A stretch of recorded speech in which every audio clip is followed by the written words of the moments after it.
warm welcome from Geo Connect Asia. I have Roy, a geomatics engineer and industry partner at Singapore Land Authority, to talk about his love for geoinformatics, his work at the agency, and in general, what makes the geospatial industry GeoAwesome. So a warm welcome to you, Roy. Hello. Before we get started, and I ask you about all of the questions, what is your role at LFSA? What do you do at the Singapore Land Authority?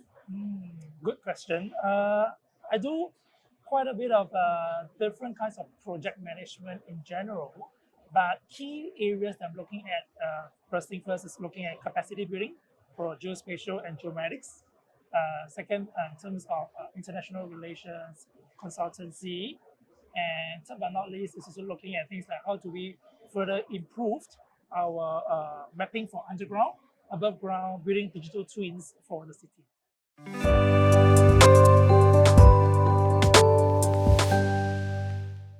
First, I would like to start off with a bit more of a background for myself. Sure.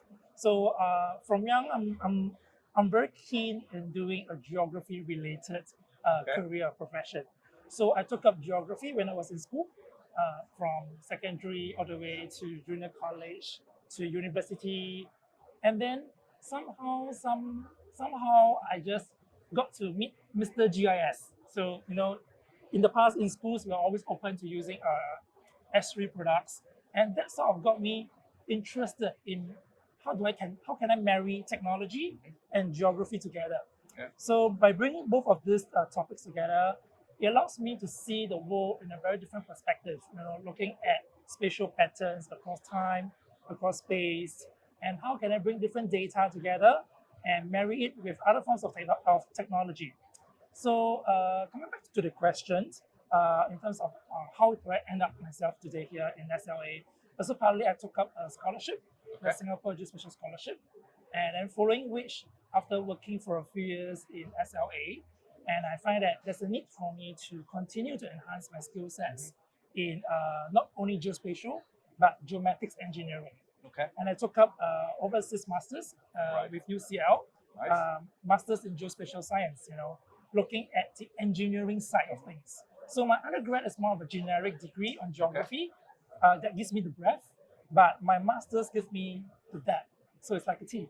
Right. So with the depth and the scope, I hope that will actually allow me to continue to drive the use of technology, geospatial tech, to bring further value to our citizens for the public service.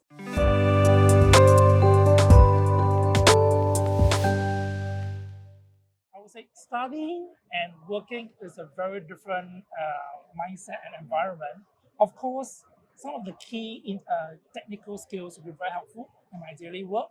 Say, for example, like now I'm able to better understand how do I capture information, capture data upstream, using LiDAR, using photogrammetry. So just to share an example is when during my studies, I work on a project for underground mapping using low-cost sensors like camera smartphones, to capture underground utilities. But now when I'm back in SLA, I could actually apply that knowledge to how do I help Singapore build a reliable digital underground map for Singapore. So it's really closely related. That brings in the technical knowledge. But at the same time, when at work, there's all a need to learn about the soft skills and things you can't learn in school. Right. So that's like through partnerships, through engagement, through networking, and meeting different stakeholders.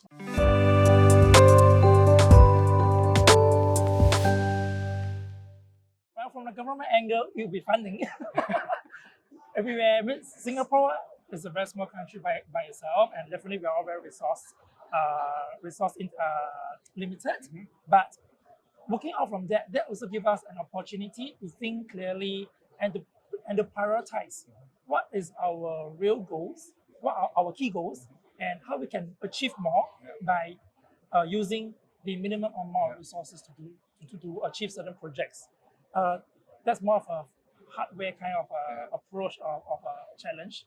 The challenge, the other aspect which I thought would be to the mindset change of how I work with different people.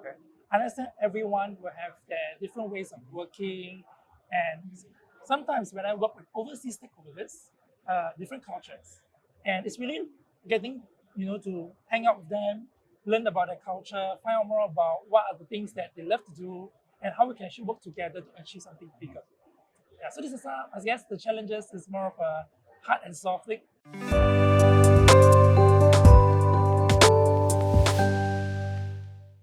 Projects that I'm really excited about. Well, one by GPT is definitely one of them.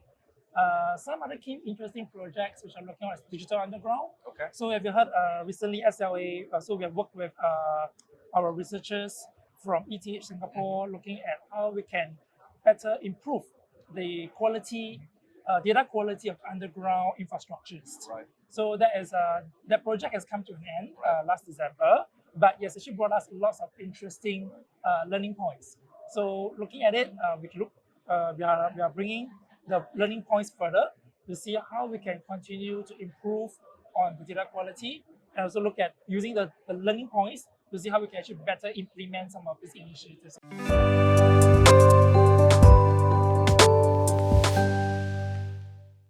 I love speaking to school students all the time, and I mean one key area of my work is also doing engagement and driving awareness. So definitely, there's I would say there's still a lot of opportunities in this industry, and we definitely need a lot more talents and talents from different walks of life.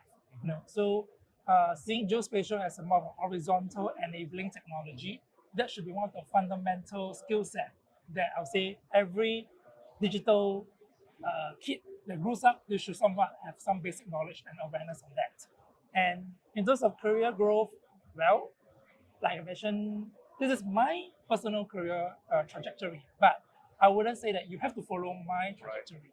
Yeah. You can use it more as a guideline, as a base, but eventually what I'd like to share is that as your career progresses, there are certain qualities which I think are very critical that helps one student or one grow across time. I would say being resourceful, being independent, being motivated, and last but not least, being flexible in how you do things. That's Roy. Thanks a lot. It was a pleasure. Thank you very much.